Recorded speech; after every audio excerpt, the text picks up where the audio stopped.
Alan Parry. The French in the blue shirts hadn't lost at home for nearly a year, but Peru, as all Scotsmen will remember, make a habit of springing surprises.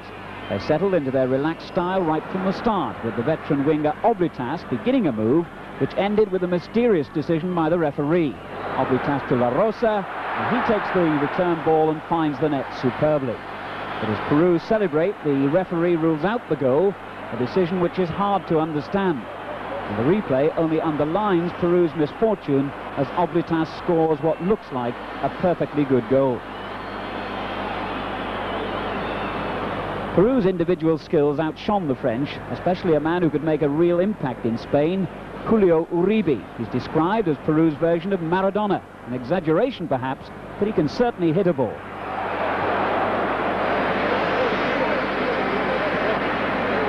Well, the French felt that they should have had a penalty when their captain Platini found Rocheteau inside the box.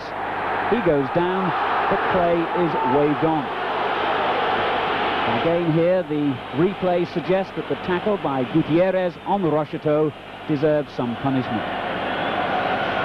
In the second half, France had plenty of possession, but their star players disappointed, although Platini, wanted by Arsenal, did well here to find Rocheteau, who completely miskicked. With 10 minutes to go, Peru scored, and a superb goal it was. Flowing movement, full of skill, with Oblitas rounding it off with an accurate shot into the corner. But look at this typical South American build-up before the clinching goal.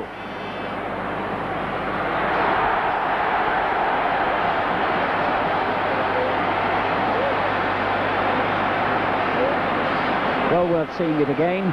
It all started with that delightful back heel by Cueto. Uribe, who incidentally interested Leeds United a while ago, till Peru placed a ban on all their players leaving the country before the World Cup. Cueto helps it on again, and a marvellous through ball from him to split the French defence. Oblitas onto it. He plays in the Belgian league, by the way, and he scores despite a very acute angle.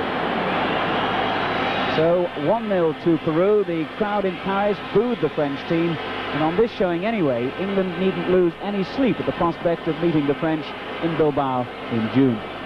Well, I wonder whether the referee lost any sleep as a result of those two decisions. He doesn't seem to like goals, Lawrie. He didn't give what looked a perfectly good goal, and then a penalty which looked a perfectly good penalty. But apart from that, what do you think of France? Well, lively. The game itself, the Peruvians, it got me thinking about World Cups again, you know. With due respect to the British teams, we know all the players and we tend to take them for granted. But seeing the goalkeeper again, Karuga, they call him El Loco. Do you remember he ran all the way to the halfway line last time and got booked and bowed and walked backwards to the goal? He was there again, and his pants are a bit baggier, but he still looks a little bit suspect. And I think you've got to remember that. You've got to get it in perspective. You've got to have a little laugh about it all before we start taking it too seriously. And it was nice to see them, but they looked very relaxed, Peru, and they played some good open football. And Alan said that on tonight's show in England, you know, might have an easy job, but I think we all know that once it starts for real, the French are very unpredictable, and Platini is a man we're looking for at a minute, but I think he's possibly saving himself for the World Cup, and maybe he's a little signing in England somewhere. He was being watched probably by his prospective buyers tonight. Well, I wouldn't say that, Jim. But not you? Oh. But no, no, seriously, he's a very good player, and he has said that he'd like to come to England, and he's very good on set pieces and free kicks, and we didn't see much of that in it. I was a little bit disappointed, but I think they can play better than that, the French. A little bit of hope from the French goalkeeper. I mean, he didn't look as secure as some of ours. That's right, he charged it out a little bit on the goal. I think maybe he's a bit suspect there, but certainly good to see, as we did tonight, the two games coming over together. Glancing from one game, the English style, the British style football, and then glancing out the other eye to look at that type of game. A big variation in method, and people doing little fancy things around the box in the France-Peru game that our hearts would flutter in England. But difference in skills and temperaments, and in what, 46 days' time, they're all going to be in the one melting pot. And then I think the excitement would start again. But I wouldn't write the French off. I just hope that we would catch them on a day when they weren't too clever. But certainly I think they can play a lot better than that. Yeah.